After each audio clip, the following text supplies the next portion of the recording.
Buat teman-temanku yang baru gabung, bisa cek di playlist untuk urutan videonya. Untuk judul baru, bisa cek juga di playlist channel ini.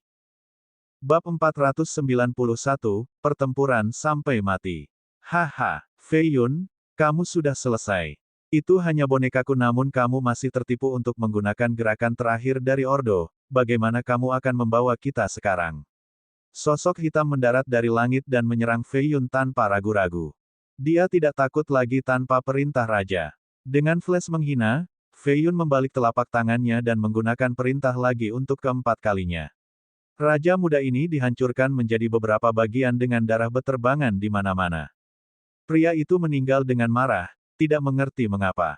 Apa, Feng Fei Yun? Bagaimana Anda bisa menggunakannya 4 kali? 3 harus menjadi maks. Seseorang berteriak, kaget. Jeritan itu juga mengungkapkan lokasinya. Fei Yun terbang ke atas dan menggunakan pesanan untuk kelima kalinya, membuat orang itu menjadi abu. Itu akan menjadi kata-kata terakhirnya. Menggunakan kekuatan Ordo Raja bergantung pada niat surgawi seseorang. Orang normal hanya memiliki 10 tetapi Fei Yun memiliki jumlah yang tak terbayangkan di 40. Mereka tidak bisa berharap seberapa sering dia bisa menggunakan perintahnya. Ada yang salah. Mundur. Penyerang muda dengan cepat berlari dengan kecepatan tercepat, hanya menyisakan gambar di belakang. Fei Yun berdiri di tengah jalan dan membanting perintahnya untuk keenam kalinya. Dua sosok dipaksa keluar dari langit barat dengan lubang muncul di tubuh mereka. Meskipun mereka memiliki harta pertahanan, itu tidak cukup untuk melindungi mereka dari kekuatan. Mereka jatuh ke tanah, terengah-engah. Yang lain semua melarikan diri, tidak ada cara untuk mengejar ketinggalan. Tiba-tiba, Fei Yun merasakan punggungnya menjadi lebih ringan. Seseorang telah mengambil Xiao Xiang darinya. Itu adalah penguasa senyum indah, Wan Huasu. Dia berlari di jembatan halus sambil membawa Xiao Xiang dan membuatnya beberapa puluh mil jauhnya. Kamu pengadilan kematian, teriak Fei Yun saat rambutnya mengepak dengan gila. Dia terbang ke atas dengan mutiara darah untuk mata seperti iblis dan melepaskan serangan lain dari perintah kecakrawala. Dia mengayunkan lengan bajunya dan melepaskan sinar yang benar-benar menghancurkan serangan itu. Dia berkata, Fei Yun, kau masih terlalu lemah untuk menjadi lawanku bahkan dengan perintah raja. Ye Xiaoxiang selamanya akan menjadi milik Supreme Beauty, tidak ada yang bisa mengubah kenyataan ini. Bunuh dia, jangan tinggalkan jejak. Petik 2. Dengan itu, dia terus berlari di jembatannya dan meninggalkan domain ini sepenuhnya. Fei Yun hanya bisa melihat Xiao Xiang diambil dari punggungnya. Pada momen khusus ini, dia merasa bahwa dia terlalu lemah versus Tuan yang sebenarnya. Xiao Xiang yang malang, dia tidak pernah melakukan kesalahan. Mengapa surga begitu tidak adil terhadapnya? Petik 1. Tidak. Fei Yun menjerit dan merasa bahwa itu semua kesalahannya bahwa dia ditemukan lagi. Jika bukan karena dia tidak akan lari dari Supreme Beauty. Dia merasa bahwa dia melanggar janjinya dengan Hong Yan juga. Dia hampir menghancurkan giginya dari menyalurkan semua kekuatannya untuk membawanya kembali dengan harga berapapun. Berhenti di sana. Raksasa setengah langkah berdiri di atap melepaskan serangan telapak tangan mengerikan dari langit. Fei Yun berhenti dan menggunakan perintah dengan kedua tangan. Dia memuntahkan seteguk darah untuk memberdayakan Ordo. Ketujuh sosok yang brilian membalas terhadap telapak tangan. Rumble. Di levelnya, dia tidak bisa sepenuhnya menggunakan kekuatan sebenarnya dari perintah sehingga dia masih lebih lemah dari Giant setengah langkah. Telapak tangan mendorong kakinya ke atas beton sementara tangannya pecah dengan darah mengalir ke bawah. Setengah langkah jauh lebih kuat dari mandat surga tingkat kelima, perbedaan antara surga dan bumi. Langkah babak kedua dari Beauty Smile berdiri di antara awan dan menginjak ke bawah. Makanan mengerikan dengan racun hitam hancur di bawah. Boom! Bahkan Heavenly Phoenix fisik tidak bisa menahan kekuatan ini. Lengan Fei Yun meledak, meninggalkan tulang di belakang. Jika bukan karena penyempurnaan darah dari tulang-tulangnya di masa lalu, semuanya akan hancur. Dia tidak bisa menangani setengah langkah sekarang, apalagi dua. Boom! Fei Yun berlutut sambil batuk darah berulang kali. Jika bukan karena perintah, dia akan mati sekarang. Rumble, tulang iblis di punggungnya, sama agungnya seperti gunung, memancarkan kekuatan jahat. Boom, sepertinya hidup kembali dan membuat punggung Fei Yun bergetar. Tulang dan pembuluh darahnya menjadi hitam, semuanya diwarnai dengan pertalian yang jahat tetapi penuh dengan kekuatan. Tulang belakang melambangkan kekuatan absolut, sesuatu yang bisa memikul langit untuk selamanya. Yama sudah mati tetapi tulang punggungnya tetap ada. Raur! Tulangnya mengeluarkan dentang logam sementara rambutnya tumbuh lebih panjang dan matanya memerah. Dia akhirnya berdiri tegak dan menghancurkan serangan telapak tangan yang menekannya sebelum melompat ke atas dan melepaskan telapak tangannya ke setengah langkah. Apa-apaan itu? Setengah langkah ini ketakutan dan bergetar di depan aura Yama. Namun demikian, kondisi mentalnya masih stabil karena kultivasinya yang hebat dan membalas dengan pukulan. Kekuatan mengerikan dari Fei Yun menghantam tangannya dan menghancurkan jari-jarinya, memukul mundurnya. Dia menjadi sangat ketakutan. Bagaimana Fei Yun menjadi begitu kuat? Bagaimana dia bisa kalah jika diberikan kultivasinya? Raur! Sebuah lolongan menyerupai binatang buas berdering di sebelah telinganya. Otaknya tidak bisa mengatasinya sehingga dia panik dan dengan cepat menyalurkan artefak yang terikat jiwa dalam dantiannya untuk menyerang di belakangnya. Fei Yun muncul di belakangnya dan meraih kedua bahunya. Artefak yang terhubung dengan jiwa menembus tubuh Fei Yun tetapi dia tidak peduli ketika dia meraung dan merobek raksasa setengah langkah ini menjadi dua bagian. Organ-organnya langsung jatuh. Ada lubang seukuran kepalan tangan di dadanya dengan darah memancar keluar tapi dia sepertinya tidak menyadarinya. 3,5 langkah yang tersisa gemetar ketakutan, berpikir bahwa Fei Yun adalah setan pada saat ini. Dia terluka parah dan tidak akan bertahan lama. Mari kita bunuh dia bersama. Salah satu dari mereka menyerang terlebih dahulu dengan teknik Dao. Dia menciptakan bayangan binatang buas besar dan mengirimkannya ke kepala Fei Yun. Fei Yun mendongak dan membuka mulutnya. Sinar hitam melesat keluar dan menarik binatang itu lebih dekat, membiarkannya menelannya. Selanjutnya, dia bergegas maju lagi. 3,5 langkah menggunakan serangan terkuat mereka dan nyaris tidak berhasil menahannya. Mereka berempat memusnahkan seluruh area, hanya menyisakan reruntuhan. Semua pembudidaya di lokasi ini dibunuh oleh gelombang kejut. Rumble, ketiganya terluka parah. Salah satu dari mereka dicakar Fei Yun sehingga setengah dari wajahnya berdarah. Yang lain memiliki tangan kanannya tercabik-cabik, darah masih mengalir dari bahunya. Yang ketiga dihancurkan dengan satu mata benar-benar hilang dan hidungnya hancur. Seluruh wajahnya hampir menyerah sepenuhnya. Fei Yun berada dalam posisi yang lebih buruk dengan darah di mana-mana. Siapa yang tahu berapa tulang yang patah di tubuhnya? Ada 2 luka di punggung dan bahunya, cukup dalam untuk memisahkannya menjadi 2 bagian. Fei Yun menekan langit untuk memecahkan penghalang dan mulai berlari. Kita tidak bisa membiarkannya berlari, konsekuensinya tidak terbayangkan. 3,5 langkah berubah menjadi 3 sinar dan mengejar. Fei Yun dalam keadaan kacau tanpa kekuatan tersisa di tubuhnya, kehilangan semua sensasi. Energi hitam mulai surut kembali ke tulang belakang. Kelelahan dan rasa kantuk menimpanya. Aku tidak bisa menutup mataku atau mati menunggu aku. Fei Yun bisa merasakan 3,5 langkah mendekat lebih dekat sehingga dia menggigit bibirnya dan terus terbang. Akhirnya, dia menghabiskan energinya dan jatuh langsung dari langit. Sesosok ramping terbang dan menangkapnya sebelum bisa menabrak tanah. Ketika dia melangkah ke tanah lagi, formasi muncul, memungkinkan mereka untuk tenggelam ke dalam bumi dan lenyap. Boom! 3,5 langkah semuanya menyerang lokasi itu dan meninggalkan kawah raksasa. Sayangnya, keduanya lolos tanpa jejak. Seni mencari harta karun jahat, peninggalan hantu abadi. Siapa yang menyelamatkannya sekarang? Petik 2. Ini bermasalah, kita harus segera melapor ke bos. Petik 2. *****. Di lokasi rahasia di ibu kota, 2 orang muncul dari tanah. Fei Yun meraih Long Chang Yue dan berkata dengan tatapan dingin, kembali ke rumah, panggil ketiga Marquise, beritahu mereka, untuk memobilisasi pasukan, hancurkan senyum kecantikan. Babak 492, Amukan Amarah. Feng Fei Yun tidak pernah dalam situasi yang lebih buruk. Ini adalah hasil setelah tulang belakang diaktifkan. Darahnya membawa seutas afinitas jahat sekarang dengan kilau hitam. Meskipun mayoritas telah kembali ke tulang belakang, kekuatan jahat masih melekat dan melahap kehidupan dalam darah Fei Yun. Tulang belakang memungkinkannya kekuatan untuk merobek setengah langkah berkeping-keping. Sayangnya, efek sampingnya hampir merenggut nyawanya. Dia dibawa kembali ke Divine King Mansion sekarang. Afinitas jahat yang mengerikan, menyerang niat surgawi dan jiwaku selain menghabiskan tubuhku.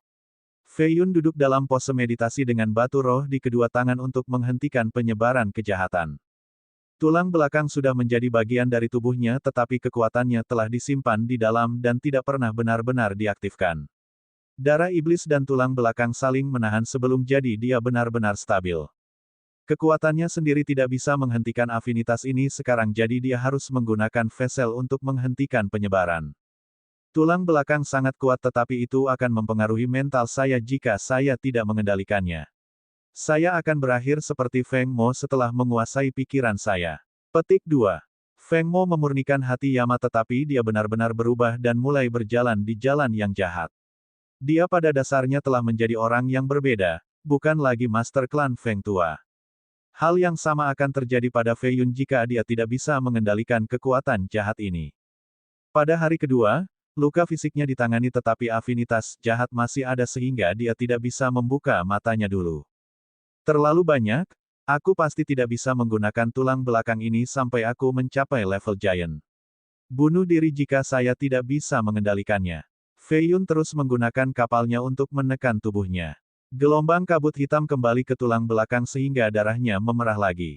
Afinitas jahat menghilang dan digantikan dengan kekuatan hidup. Fei Yun perlahan membuka matanya dan sakit di seluruh. Siapa yang tahu sudah berapa lama? Dia mengeluarkan kotak giok dari batu ke ruangannya. Di dalamnya ada mawar 4000 tahun yang diberikan kepadanya oleh salah satu dari 3 unta teret, Ning Fengxian. Feng Fei Yun menjual kepadanya telur ulat sutera sehingga ia memberikan mawar kepadanya untuk membalas budi. Mawar ini bisa mengisi kembali vitalitas seseorang. Salah satu usia ini cukup langka. Tentunya tidak ada yang kedua di dinasti. Jika waktu bukan esensi, dia tidak ingin menggunakan sesuatu yang sangat langka. Itu bersinar seperti batu giok merah dengan aroma obat yang aneh. Seorang manusia akan memperoleh beberapa tahun kehidupan hanya dengan mengendusnya sekali. Fei Yun mengeluarkan satu kelopak dan meletakkannya di mulutnya sambil dengan hati-hati meletakkan sisanya. Energi mengerikan yang semurni ASI bagi seorang bayi memasuki tubuhnya. Luka tersembunyi yang disebabkan oleh setengah langkah disembuhkan dan energi valet di istana pusatnya menjadi diisi kembali. Setelah memperbaiki kelopak ini, ia telah sepenuhnya pulih sementara energi violetnya meningkat 3000 helai dengan total 73.000, satu langkah lebih dekat ke tingkat ketiga. Langkah kaki datang dari luar. Fei Yun tahu bahwa itu adalah Long Changyue setelah menggunakan niat surgawi dan menurunkan penjaganya. Kamu sudah bangun? Dia bertanya. Silahkan masuk. Dia memiliki kesan baru padanya. Paling tidak, dia mempertaruhkan nyawanya untuk menyelamatkannya dari 3,5 langkah.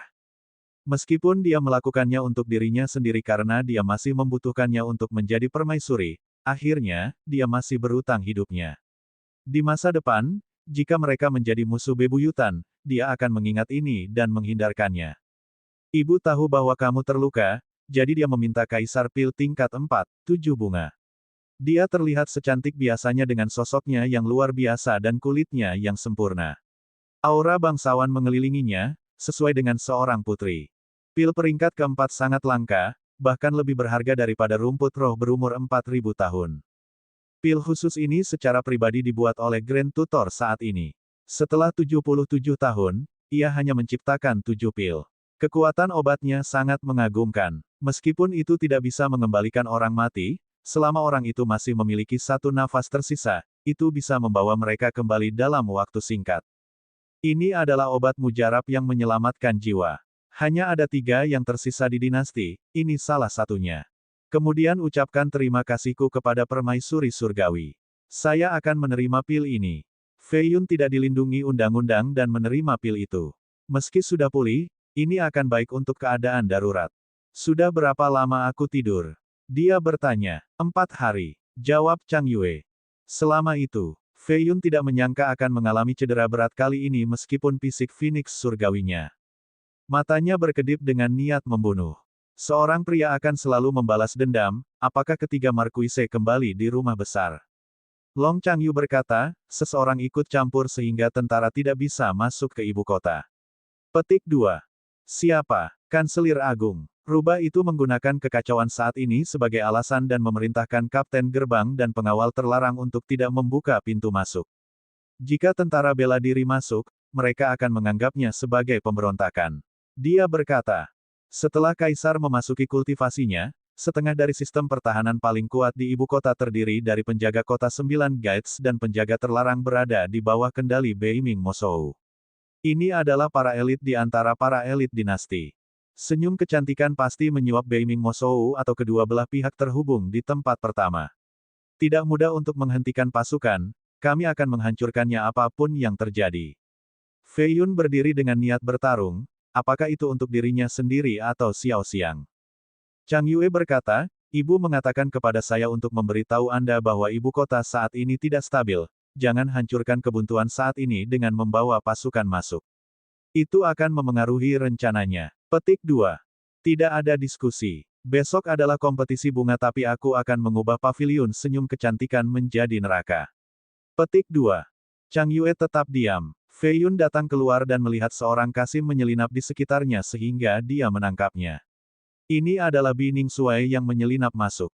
Pria itu menjadi kaya setelah mencuri dari banyak raja muda di Supreme Beauty. Hei, lepaskan aku. Ningsuai berteriak. Bagaimana berani, ia, mencuri dari Divine King Mansion. Fei Yun meraih bahunya dan mengepal lebih keras, menyebabkan pria itu mengerang. Pencurian. Ayo sekarang, jika saya ingin mencuri, saya sudah mengambil semuanya. Ayahmu ada di sini untuk melihat apa yang kamu lakukan setelah mendengar tentang penyergapan dan bahwa kamu memiliki satu kaki di peti mati. Keke, aku tidak menyangka kamu akan jatuh begitu rendah. Ah. Berhenti, tidak terlalu keras, aku hanya bermain. Ningsuai menjerit. Siapa yang memberitahumu? Fei Yun melepaskan. Menghitung cendekia surga, kata Ningsuai. Bawa aku padanya, aku punya sesuatu yang penting untuk ditanyakan padanya. Petik 2. Ningsuai menggosok bahunya, seperti apa? Berhenti mengoceh atau aku akan menempatkanmu di penjara ibu kota agar kamu tidak akan pernah melihat sinar matahari lagi. Fei Yun mengancam. Baik, aku akan membawamu kalau begitu. Ningsuai bergidik. Penjara ibu kota bukan lelucon. Bahkan seseorang yang terampil seperti dia akan kesulitan melarikan diri. Ningsuai memimpin dan bertanya, siapa yang cukup berani untuk mencoba dan membunuh Raja Surgawi saat ini? Orang mati. Fei Yun dengan dingin diucapkan. Ningsuai tidak berani bertanya setelah mendengar nadanya. Dia tahu bahwa Fei Yun benar-benar marah kali ini dan ingin bertemu dengan sarjana tentang hal ini. Dia bisa merasakan badai menyapu ibu kota. Sesuatu yang besar akan terjadi. Sarjana yang sulit dipahami selalu bergerak tetapi Ningsuai selalu bisa menemukannya. Dia di sini. Fei Yun menatap Plak dengan sedikit kejutan. Ini adalah tempat Su Yun, Villa Richard Hart. Su Yun dan cendekiawan itu bermain catur dan minum teh. Keduanya tampak cukup santai dengan dua pelayan melayani mereka, tentu menikmati waktu mereka. Boom! Fei Yun berjalan ke depan dan menendang papan catur mereka, menyebabkan potongan-potongan terbang di mana-mana. Bahkan teko dan cangkirnya dihancurkan dengan teh yang tumpah. Sarjana yang sopan dalam jubah putih Taoisnya tersenyum, Brother Su, sepertinya kita tidak akan memiliki kedamaian untuk bermain catur hari ini. Tetapi jangan khawatir, saya telah mengingat posisi. Kami akan pergi lagi nanti. Petik 2. Su Yun balas tersenyum, Kakak Feng, kenapa kamu begitu marah? Yun Yun, ambilkan teh untuknya. Buatlah padat agar dia lebih mudah menelan amarahnya. Petik 2.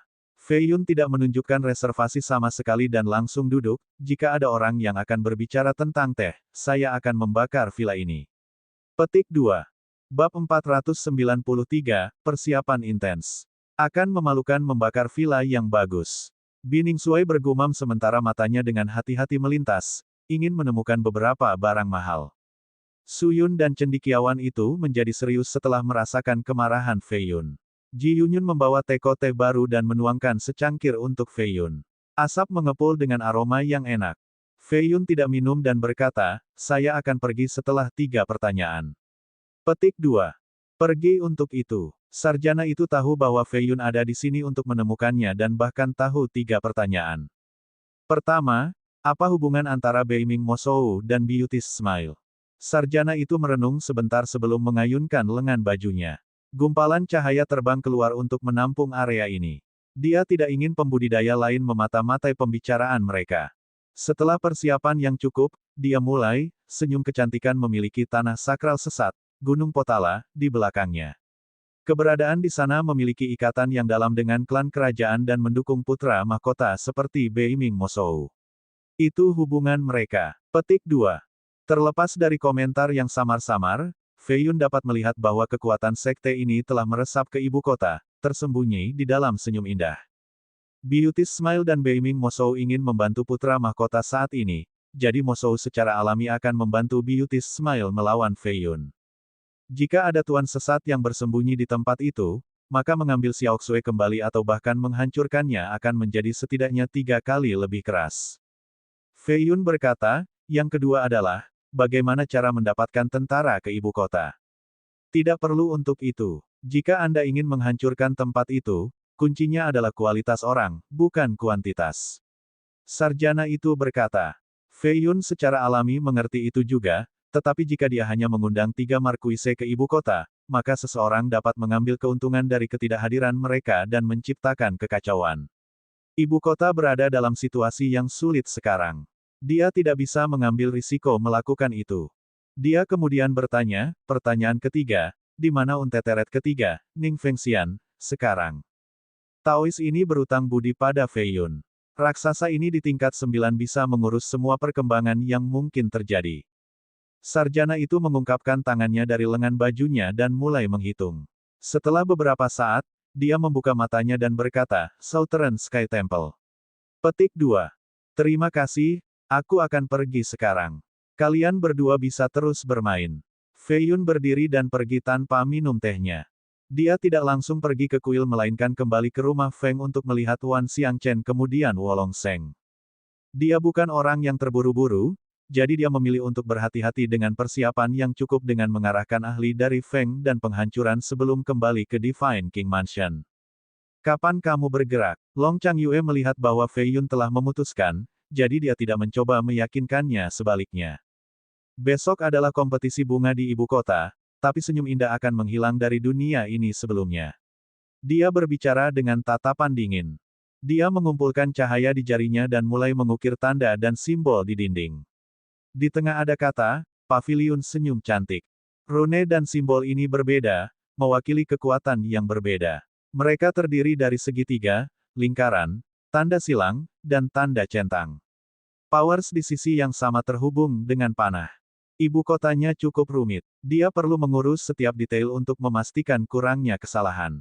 Chang Yue berdiri di belakangnya dan berkata, senyum Beauty sangat kuat dan memiliki hubungan dengan kekuatan lain. Setelah Anda menyerang, akan ada reaksi. Misalnya, pelelangan budak dan istana pembunuh. Mereka tidak akan hanya berpangku tangan dan akan mengirim tuan mereka. Petik 2. Senyum cantik, ujung bumi, dan nasib akhir semuanya adalah kekuatan di bawah Gunung Potala. Kepentingan mereka selaras sehingga setelah satu diserang, yang lain pasti akan membalas. Fei Yun setuju, saya sudah mempertimbangkan ini. Malam ini, Anda pergi ke istana dan meminta permaisuri surgawi untuk mempersiapkan. Saya harap tidak ada berita akan datang ke Kaisar sebelum saya menghancurkan Beauty's Smile. Saya akan mengambil tanggung jawab penuh sesudahnya. Petik 2. Kaisar telah memasuki tahap kultivasi dan menutup niat surgawinya. Dia tidak akan tahu apa yang terjadi dengan ibu kota kecuali seseorang harus memberitahunya. Bisakah kamu menangani ini sendiri? Dia bertanya. Fei Yun menjentikkan dinding lebih keras dan semua rune dan simbol jatuh kembali menjadi bubuk kapur. Dia melihat kembali padanya dan berkata dengan serius, aku bisa. Petik 2. Dia menatapnya sebelum pergi untuk mengenakan pakaian resmi. Sekelompok Kasim menemaninya ke dalam gerbong emas dan menuju ke istana di tengah malam. Sementara itu, Fei Yun berdiri sendiri di mansion untuk melihat bulan yang cerah. Tiba-tiba, sekelompok api muncul entah dari mana di belakangnya. Mereka berkumpul dan berubah menjadi cantik. Bahkan ahli lain di mansion itu tidak mendeteksi dia. Nangong Hongyan bertanya, kamu bermanuver melawan Beauty's Smile. Ya, aku telah berjanji untuk membawa Maestro Ye kembali kepadamu, aman dan sehat. Fei Yun tersenyum. Dia tampak bersinar di bawah sinar bulan, mengapa kamu tidak membicarakannya dulu denganku? Fei Yun berhenti sejenak sebelum menjawab, ini bukan masalah besar, serahkan saja padaku. Anda hanya duduk dan menonton kesenangan. Petik 2. Aku harus bergabung. Dia tahu bahwa senyum indah bukan lelucon karena terlalu banyak melibatkan kekuatan termasuk Gunung Potala. Meskipun Fei Yun telah mengingat tiga markuise dan pasukannya, itu masih tidak mudah. Hanya satu langkah yang salah dan dia akan kehilangan seluruh papan. Darah akan menodai ibu kota. Di sisi lain, dia tidak ingin menempatkannya dalam situasi berbahaya sehingga dia menyembunyikannya darinya. Baiklah, aku akan membawamu ketika aku menyerang. Dia menyetujui. Kapan? Setelah 3 hari. Saya perlu 3 hari untuk mempersiapkan jadi datang ke rumah itu. Saya akan mengajak Anda untuk menyelamatkan Maestro Ye. Dia menjawab. Benarkah? Dia bertanya dengan skeptis. Fei Yun berkata, mengapa saya berbohong kepada Anda tentang sesuatu yang begitu penting? Kembali saja ke Supreme Beauty dan tunggu kabar saya, jangan khawatir. Petik 2. Setelah memastikan bahwa dia benar-benar pergi, dia pergi sendirian dan menuju ke Southern Sky. Dia membutuhkan seorang master sejati untuk memimpin situasi untuk menghadapi Smile Senyum. Jika dia bisa mengundang Ning Fengxian, pasukannya pasti akan cukup. Malam ini penuh dengan gejolak dan arus yang mendasari di ibu kota. Beberapa sudah bisa mencium asap perang, bahwa sesuatu yang besar akan terjadi tetapi bukan waktu yang tepat. Dini hari pada hari kedua, sebelum 9 lonceng bisa berdering di ibu kota, sekelompok pembudidaya mengendarai sapi kilin muncul di dalam gerbang selatan. Dentang, dentang. Kaki besi mereka menghancurkan salju tebal sambil mengeluarkan dentingan logam. Fei Yun mengenakan baju besi hitam dengan helm naga dengan pedang di punggungnya, mengendarai di depan. Di sebelah kiri dan kanannya masing-masing adalah seorang biarawan dan Daois. Biarawan itu tampak berusia sekitar 7 atau 8 tahun dengan sinar keemasan menutupi dirinya. Penampilannya terlihat seperti anak kecil tetapi dia memiliki temperamen yang bermartabat dan sedih. Ini adalah kesempatan besar, Kepala Biara Southern Sky, Mong Maitreya. Dia mengolah Unaging Scripture sehingga dia masih terlihat seperti anak kecil meskipun sudah berusia 700 tahun. Di sisi lain adalah salah satu dari 3 unteteret dari kepercayaan Daois, Ning Fengxian. Di belakang mereka ada tentara loyal dari Istana Raja Surgawi, yang siap bertarung dengan aura lawan. Para pejalan kaki di jalan cepat menyerah, berpikir bahwa sesuatu yang besar akan terjadi. Berhenti, ini bukan waktunya untuk membuka gerbang kota. Sebuah suara yang kuat terdengar di atas tembok yang gelap. Fei Yun mengeluarkan perintah raja. Sebuah cahaya meledak dan menyebabkan lencana untuk mengirim sinar hitam lebih dari beberapa ratus meter di udara. Buka gerbang, teriak Fei Yun. Salam, Raja Surgawi. Petik 2. Salam, Raja Surgawi. Petik 2. Semua prajurit di dekat gerbang berlutut, menyebabkan suara dentang keras dengan lempengan baju besi mereka. Kapten gerbang ini, Zhang Chonglin, keluar. Dia mengenakan baju besi hitam dengan sepasang mata harimau seterang 2 lampu. Vitalitas dan kekuatannya padat seperti binatang buas saat ia mengeluarkan raungan singa, di bawah perintah Kanselir Agung. Dalam periode kekacauan ini, gerbang ibu kota hanya akan terbuka selama 6 jam sehari. Tentara dari tentara bela diri tidak bisa masuk tanpa izin. Petik 2. Dia secara alami kuat untuk menjadi kapten dari salah satu dari 9 gerbang. Dia tidak peduli tentang Fei Yun. Di matanya, pria itu mungkin adalah Raja Surgawi saat ini tetapi budidayanya terlalu lemah. Tidak mungkin dia akan berlutut melawan seseorang seperti dia. Bab 494, Butler Heavenly Marquis. Feng Fei Yun memasang ekspresi gelap dan menyingkirkan perintah, tidak berlutut di hadapan Raja Surgawi. Ini adalah tindakan penghinaan terhadap otoritas kekaisaran, kejahatan yang layak dihukum mati. Petik 2. Mata Zhang Chonglin memiliki kilau hitam seperti 2 jurang. Dia mencibir dan berkata, haha. Bocah kecil, Anda pikir Anda seorang badas sekarang. Di mata tembakan besar, Anda bukan apa-apa karena Anda akan mati hanya dalam 1 tahun. Apakah Anda bahkan cukup kuat untuk membunuhku? Tunggu dan latih selama beberapa dekade lagi. Petik 2. Dia tidak peduli tentang Fei Yun. Dia telah berkultivasi selama 400 tahun dan berada di posisi kapten ini selama lebih dari 160 tahun. Dia memiliki beberapa juta pasukan elit di bawah komandonya. Baik budidaya dan akarnya di ibu kota jauh melebihi Feng Fei Yun. Pria di kultivasinya saat ini menggunakan perintah raja tidak bisa menyakitinya sekarang. Aku mengerti, menghina Raja Surgawi, hanya menambah kejahatanmu. Saya harus membuat contoh dari Anda terlebih dahulu kemudian melaporkannya nanti. Senior Ning, tolong singkirkan si bodoh sombong ini. Fei Yun sedang mencari alasan untuk menjatuhkan Chonglin, tetapi pria itu memutuskan untuk melompat turun sendiri. Ning Fengxian adalah seorang Taois tetapi tidak ada yang tanpa emosi dan keinginan. Orang-orang di levelnya semua memiliki tangan berlumuran darah. Chongin menyalurkan kekuatannya dan berteriak, Feng Fei Yun, kamu ingin membunuhku, nak. Diberkatilah Yang Maha Tinggi, Taois ini tidak ingin membunuh tetapi sayangnya, saya berutang budi pada teman saya Feng. Maafkan saya. Mata Ning Fengxian tiba-tiba menjadi keras dan melintas dengan gelombang petir. Sinar petir tebal tiba-tiba turun dan menghantam dinding. 9 firma cahaya, Chonglin mengumpulkan energi yang sangat besar dan melepaskan 9 harimau naga.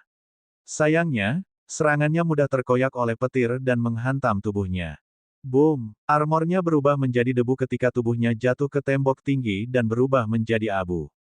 Dia tidak bisa menahan petir setinggi ini. Seorang kapten gerbang turun begitu saja. Amitabha, Buddha Maitreya menempatkan kedua telapak tangannya dan menyanyikan mantra. Penjaga gerbang ngeri dengan tempat kapten mereka terbunuh. Raja Surgawi ini terlalu kejam, berani membunuh siapa saja. Mereka terus berlutut di tanah tanpa berani mengangkat kepala. Fei Yun berjalan ke depan sambil memegang pedangnya dengan aura haus darah. Zhang Chonglin tidak menghormati klan kerajaan jadi saya telah membuat contoh tentang dia. Tunggu apa lagi? Buka gerbang. Apakah Anda mencoba mengalihkan perhatian klan kerajaan juga? Petik 2. Beberapa prajurit di mandat surga benar-benar mengencingi celananya karena ngeri. Mereka bangkit dan membuka gerbang, tidak ingin mengikuti jejak Chonglin. Pasukan besar sudah menunggu di luar.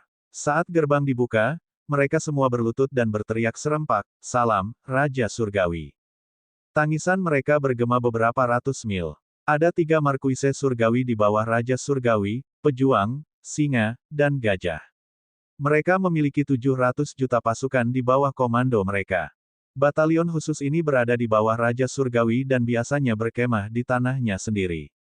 Ketika Long Chuanfeng turun tahta, markuise ini kembali ke ibu kota, takut Fei Yun tidak akan bisa mengurus situasi karena Chuanfeng telah pergi ke budidaya terisolasi. 3 markuise sudah cukup untuk membuat orang lain mewaspadai faksi ini sekali lagi. Mereka tidak membawa semua pasukan kembali, hanya 10 juta untuk masing-masing dari mereka dengan total 30 juta, berkemah di luar 70 kota di dekat ibu kota. Fei Yun memberi perintah, Butler Markis dan rekan-rekan seperjuangan, ikuti saya ke Beauty's Smile. Lion Markis, tetap di belakang untuk menonton gerbang ini. Elephant Markis, pimpin pasukanmu untuk mengawasi Earth's End. Jika mereka berani mengirim bala bantuan, bunuh dulu, bicara nanti. Maret. Para prajurit ini adalah para elit. Mereka membagi diri menjadi 3 bagian. Yang dengan aura terkuat menuju Beauty's Smile. Haus darah mereka cukup kuat untuk membuat kelompok awan hitam menjulang di atas kepala. Tanah bergetar sebelum kedatangan mereka. Para kultivator yang berlatih di pagi hari semua ketakutan dari pikiran mereka, berpikir bahwa langit jatuh. Rumble, 8.000 kereta naik, semua ditarik oleh lembu jantan yang perkasa. Mereka dibuat dengan baja olahan, masing-masing seberat puluhan ribu pound dan berdiri di ketinggian 9 meter. Ada rune dan formasi di permukaan dalam bentuk binatang buas. Sebuah spanduk hitam yang tergantung di pilar tebal berkibar-kibar ditiup angin. Satu kata ditulis dengan darah di atasnya, Butler. Pluff. Spanduk mengeluarkan suara memekakkan telinga saat berkibar. Seorang pria jangkung dan kekar berdiri di atas spanduk dengan otot sekuat baja. Lengannya setebal roda. Dia mengenakan baju besi yang diciptakan oleh asteroid, dengan berat 380.000 pound. Di mana Raja Surgawi? Butler Markis berteriak menyebabkan beberapa bangunan tua runtuh ke tanah. Fei Yun juga terguncang dan hampir pingsan karena tangisan ini. Kekuatan pria itu jauh melebihi harapan Fei Yun. Dia mengangkat perintah raja dan berteriak, "Rajamu ada di sini." Mata bulat Butler menatap tajam ke arah Fei Yun sebentar dengan pose tegas dan tegas. Dia bertanya, di mana harus menyerang? Paviliun senyum yang indah. Feng Fei Yun sama sekali tidak takut. Pria itu memiliki mata yang tajam, orang biasa akan menjadi buta hanya dengan melihat mereka. Rumble. Butler menarik spanduk raksasa dan mendorong dirinya ke udara. Dia berubah menjadi sinar dan sekali cukup tinggi, dia melempar spanduk dengan kedua tangan. Whoosh! Spanduk memotong langit dan terbang ribuan mil sebelum menghancurkan pintu masuk Smileys Smile. Itu mengebor tanah lebih dari 10 meter. Bumi berguncang lagi dengan ledakan eksplosif. Beberapa istana di dalamnya langsung runtuh. Butler melayang di langit dan menunjuk ke arah spanduk dan berteriak, "Bunuh." Kata tunggal ini bergema seperti guntur di langit malam dan membangun begitu banyak pembudidaya. Formasi di ibu kota langsung hancur. Tentara bela diri mendengar perintah itu dan dengan gila bergegas maju seolah-olah mereka dirasuki. Ning Fengxian mengelus jenggot putihnya dan berkata, "Teman kecil, Anda seharusnya memberitahu saya bahwa orang gila ini akan kembali ke ibu kota. Saya tidak perlu membantu sama sekali." Petik 2. Fei Yun pernah mendengar tentang Butler sebelumnya, nomor 1 di antara 8 markuise. Namun, dia tidak menyangka lelaki itu begitu galak. Jika bukan karena formasi tentara yang teratur namun liar menuju Beauty's Smile, dia akan berpikir bahwa Butler mengepung kota. Sepertinya dia juga berada di mandat surga tingkat 9. Kata Fei Yun. Ning Fengxian menjawab, dia sudah menjadi monster nomor 1 di bawah makhluk tercerahkan sejak 180 tahun yang lalu. Namun, orang ini sombong dengan temperamen yang berapi-api. Dia bahkan menyinggung Kaisar Jin dan membuat kesalahan besar, hampir dipenggal kepalanya sebagai hukuman tetapi Raja Surgawi memohon demi dirinya. Petik 2. Kesalahan besar. Fei Yun terkejut. Ceritanya panjang, aku juga tidak jelas. Saya hanya tahu bahwa itu ada hubungannya dengan kanselir besar. Kata Fengxian. Beku kecil yang telah menjaga sepanjang waktu berkata, saya tahu sedikit tentang ini. Kanselir besar ingin melenyapkan Butler sehingga dia menipu si Markis untuk memasuki tempat terlarang di istana dan Kaisar menangkapnya. Dalam kemarahannya, Kaisar menekan Markis dan ingin membunuhnya. Namun, Raja Surgawi memasuki tanah suci klan kerajaan dan mengundang beberapa leluhur untuk keluar untuk berbicara demi sang Markis. Kaisar akhirnya mengakui dan menyelamatkan pria itu. Meskipun demikian, si Markis dipenjara selama 80 tahun sebelum dibebaskan. Petik 2. Karena ini, Raja Surgawi juga terpengaruh. Dia meninggalkan pengadilan atas kemauannya sendiri dan pergi ke selatan ke pagoda selama 180 tahun tanpa mengambil satu langkah pun. Petik 2. Setelah Butler keluar dari penjara, dia membunuh jalannya ke rumah kanselir besar dan membunuh putra tertua kanselir kemudian melemparkan mayatnya di pintu masuk sebelum pergi tanpa peduli. Dia telah tinggal di tanah Raja Surgawi selama 100 tahun tanpa kembali ke ibu kota. Petik 2. Fei Yun menatap langit. Awan kematian telah memasuki ibu kota seperti tsunami. Butler ada di depan dengan momentum yang tak terhentikan. Memang ganas. Berani membunuh anak sulung kanselir besar dan meninggalkan mayat di dekat pintu. Aku benar-benar terdiam. Fei Yun takut setelah menginjak-injak senyum indah, Butler akan mengirim pasukannya ke rumah kanselir. Pria ganas ini benar-benar bisa melakukan apa saja sehingga Fei Yun dengan cepat menuju ke Beauty's Smile.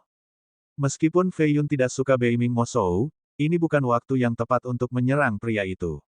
Apalagi faksi itu benar-benar kuat. Perkelahian habis-habisan hanya akan menghasilkan kerugian besar di kedua sisi dan yang lain akan mengambil keuntungan dari itu. Selain itu, ibu kota juga akan berada dalam keadaan kacau, bukan sesuatu yang ingin dilihat Fei Yun. Fengxian dan biarawan itu saling melirik sebelum mengikuti Feng Fei Yun. Rumble, pasukan besar mengelilingi semua senyum-senyum dan membentuk blokade Countless. Ini telah berubah menjadi medan perang besar.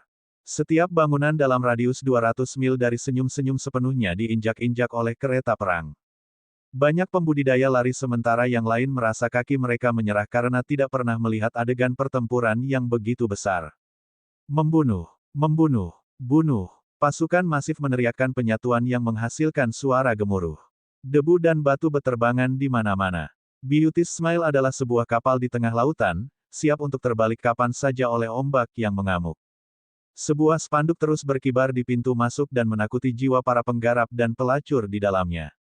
Ini adalah niat membunuh dan bertarung tentara, mengembun menjadi jiwa yang jauh lebih kuat dari aura seorang pembudidaya. Orang normal akan kehilangan keberanian bahkan sebelum perkelahian terjadi. Bab 495, Bunuh. Hari ini adalah kompetisi bunga.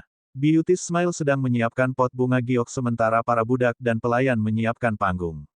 Tidak ada yang mengharapkan hal seperti ini terjadi. Gerbang paviliun memiliki 9 formasi mendalam agung, mampu menghentikan serangan habis-habisan dari Giant. Sayangnya, mereka telah hancur sekarang, rusak oleh panji-panji perang. Sebuah celah mulai dari pintu masuk mengarah ke dalam. Eselon atas merasa khawatir karena perkembangan ini terlalu banyak. Tentara bela diri ada di dalam. Feng Feiyun sedang menyerang. Bukankah Kanselir Agung mengatakan bahwa ini tidak mungkin? Apa yang sedang terjadi? Feiyun mengenakan baju besi lengkap dengan pedang besar di pundaknya. Mulai hari ini, Beauty Smile Pavilion akan menghilang dari ibu kota. Sungguh kurang ajar. Jika ada yang berani mengambil langkah maju, aku akan membuat mereka berdarah. Sosok yang agak tua dan kurus bergegas keluar dari paviliun. Dia memiliki lambang emas dengan gambar ki dari jiwa surgawi. Ini adalah raksasa setengah langkah bernama Lu Yun. Dia berdiri dengan bangga di dinding tinggi dan menatap Feiyun di depan. Keke, bodoh. Bayangan hitam keluar dari belakang Feiyun. Sekarang, ini adalah Giant yang sebenarnya, senior dari Destruction Corps Cave yang kebetulan tinggal di ibu kota dan diminta untuk datang dan membantu oleh Feiyun. Huo Xinbing memiliki jubah pengontrol mayat hitam dengan senyum gelap di wajahnya. Dia terbang ke langit dan melepaskan sinar gelap yang menakutkan. Rumble, seorang jimat mayat mendarat tepat di kepala Lu Yun dan membantingnya ke dinding, mengakibatkan cedera yang menyedihkan dan aneh. Hanya satu langkah dari Giant ini yang menghancurkan beberapa lusin formasi pertahanan. 3 istana giok dihancurkan sehingga lebih dari 100 petani lemah mati di tempat. Lu Yun kaget setelah melihat ini dan berlari lebih dalam ke wilayah paviliun. Xinbing melepas jubahnya dan melemparkannya ke depan. Itu berubah menjadi kantong kematian yang menutupi seluruh langit dan menarik Lu Yun ke dalam. Kantong itu terbang kembali dan menjadi lebih kecil di telapak tangan Xinbing. Itu melompat dan berkerut dengan jeritan menyedihkan dari Lu Yun. Keke, setengah langkah sudah cukup untuk membuat mayat yang kuat. Xinbing terdengar seperti hantu saat dia berbicara. Biasanya, Xinbing tidak akan sembarangan berburu setengah langkah untuk membuat mayat karena ini adalah masalah tidak bermoral yang akan menghasut serangan balik atau perang habis-habisan antara dua kekuatan.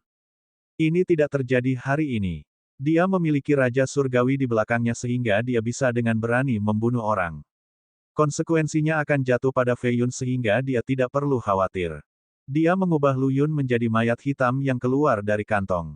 Bagi orang lain, mayat ini tidak berguna tetapi pengontrol mayat ini menganggapnya sebagai harta yang tak ternilai. Adakah orang lain yang ingin mengajakku? Aku sedang dalam mood sekarang. Xinbing berbalik ke paviliun dan meraung. Rumble, awan keemasan keluar dari paviliun dengan telapak tangan meraih kepalanya.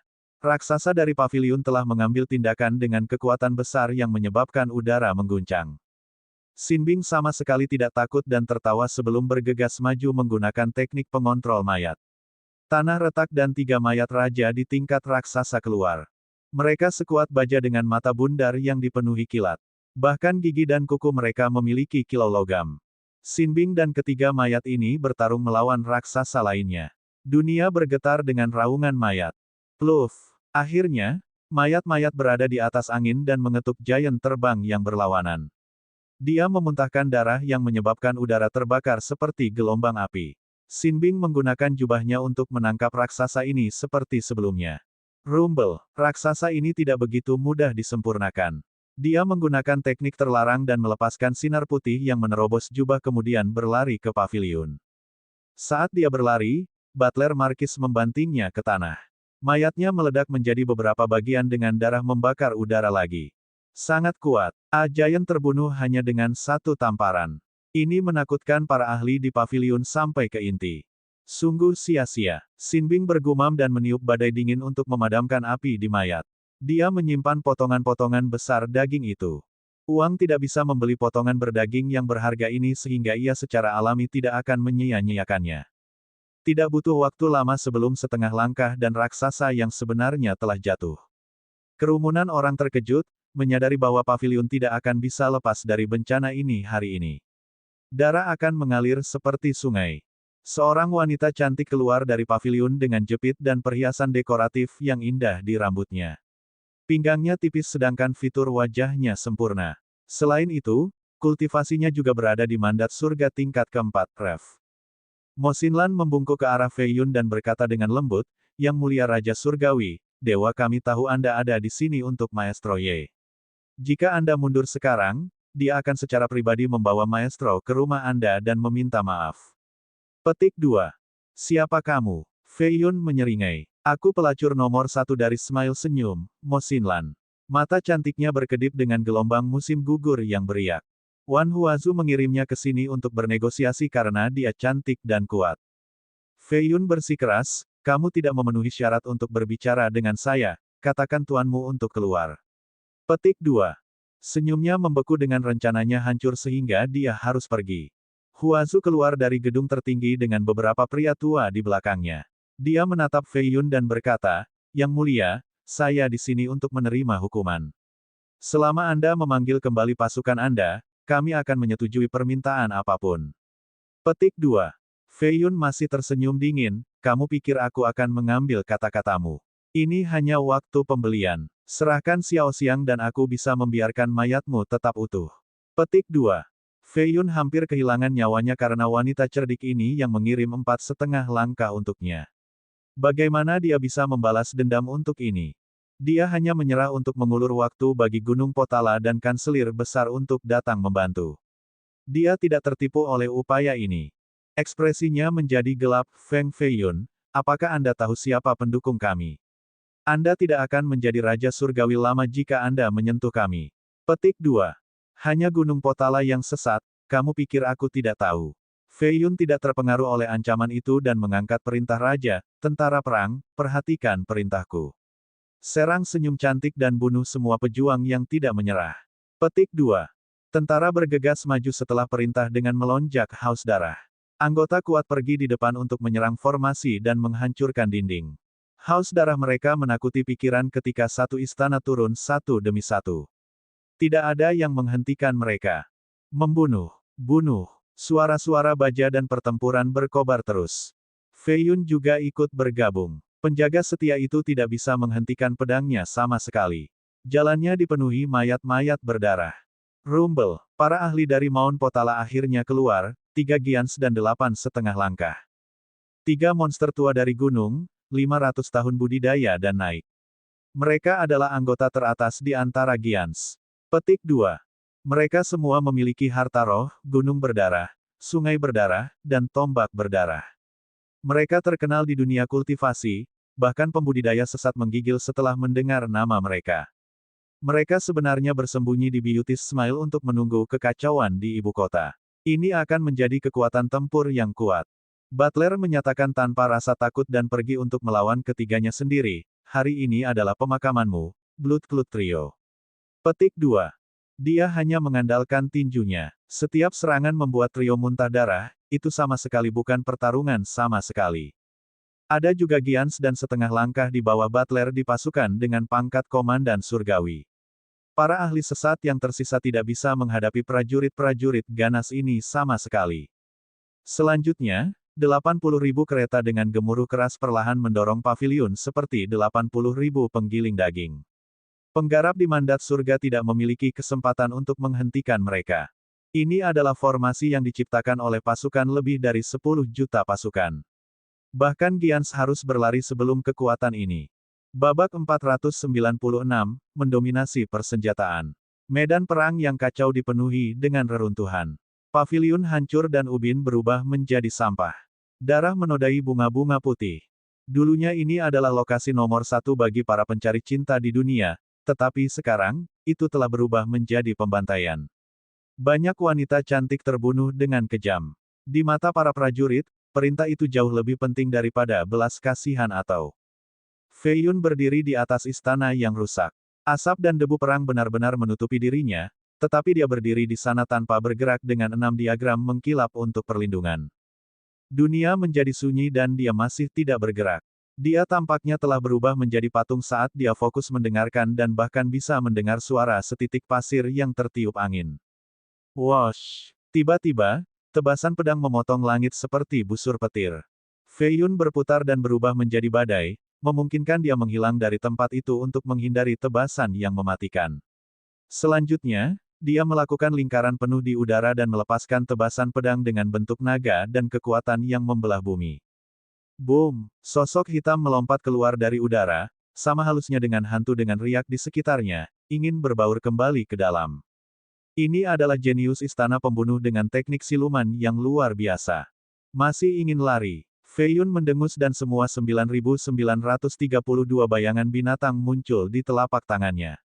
Dia melepaskan serangan dan meniup orang itu terbang dengan memuntahkan darah. Boom! Selanjutnya, dia menginjak orang itu sampai mati. Ini adalah pembunuh kuat dengan teknik yang hampir menyaingi Du Shougao. Setelah merawatnya, Fei Yun berubah menjadi sinar untuk mengejar Ye Xiaoxiang. Tidak butuh waktu lama sebelum dia menangkapnya dan seorang wanita tua dengan hanya satu tangan. Dia melesat di udara dan muncul di depan mereka berdua dan menatap tajam wanita tua itu. Itu Bibi Qin yang tangannya terputus beberapa hari yang lalu. Wajahnya yang keriput tampak sangat garang setelah melihat Fei Yun lagi. Dia mengangkat tongkatnya dan mengarahkannya ke tenggorokan Xiaoxiang seperti pedang. Fei Yun berkata dengan tajam, "Di mana Anda pikir Anda membawanya?" "Feng Fei Yun, aku tahu kamu kuat tetapi bergerak dan lihat apakah aku tidak akan meninggalkan lubang di lehernya." Suara wanita tua itu serak dan mengerikan. Beberapa lelaki tua datang untuk melindungi sayapnya. Ini adalah para tetua senior dari Smile Senyum yang telah berkultivasi selama 2 hingga 300 tahun. Salah satunya tampak agak ramah. Dia mengendarai binatang lapis baja dan berkata, "Xiaoxiang, senyum kecantikan adalah rumah Anda, apakah Anda benar-benar ingin melihatnya hilang? Minta Yang Mulia untuk mundur." Petik 2. Dantian Xiaoxiang telah disegel oleh Bibi Qin jadi dia tampak sangat lemah. Dia menggigit bibirnya dan menatap Fei Yun dengan cemas. Matanya penuh emosi, "Kamu datang untukku kali ini, kan?" Dia tidak ingin salah paham lagi seperti terakhir kali di Supreme Beauty. Dia tidak percaya dia akan membuat langkah besar hanya demi dia, yang akan mempengaruhi seluruh ibu kota. Fei Yun berkata, "Saya memberitahu Hongyan bahwa saya akan membawa Anda kembali dengan selamat." Petik 2. Dia tersenyum kecut dan mengangguk sebelum memaksakan diri untuk berbicara, "Terima kasih." Petik 2. Terima kasih, kata-kata ini mewakili sopan santun dan kesopanan. Tentu saja, juga jarak tertentu. Teman dan kekasih sejati tidak perlu mengatakan, "Terima kasih," satu sama lain. Tidak perlu untuk itu. Fei Yun berbicara dan langsung menghilang.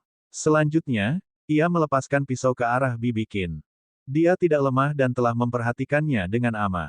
Saat dia sedikit bergerak, dia melepaskan segalanya dan memutuskan untuk membunuh Xiaoxiang sebelum mencoba bertarung dengan Fei Yun. Sayangnya, dia masih meremehkan kecepatannya. Pluff! Kilatan bilah jatuh seperti tirai air dan memotong lengan Bibi Qin yang lain. Tongkat itu jatuh juga, mengeluarkan dentang. Fei Yun mendarat di sebelah Xiaoxiang dan menariknya di belakangnya sebelum melepaskan tebasan energi lain untuk membuat wanita tua itu pergi. Energinya memusnahkan organ dalam sehingga dia jatuh seperti anjing mati, tidak lagi bergerak. Fei Yun berbisik, "Kamu tidak perlu takut padanya lagi." Petik 2. Serangan itu terlalu cepat sehingga orang-orang tua itu tidak bisa bereaksi sama sekali. "Sialan kau." Mereka mengumpulkan energi valet mereka dan melepaskan sinar ungu padanya. Xiaoxiang khawatir Fei Yun bukan pasangan yang cocok untuk para senior ini.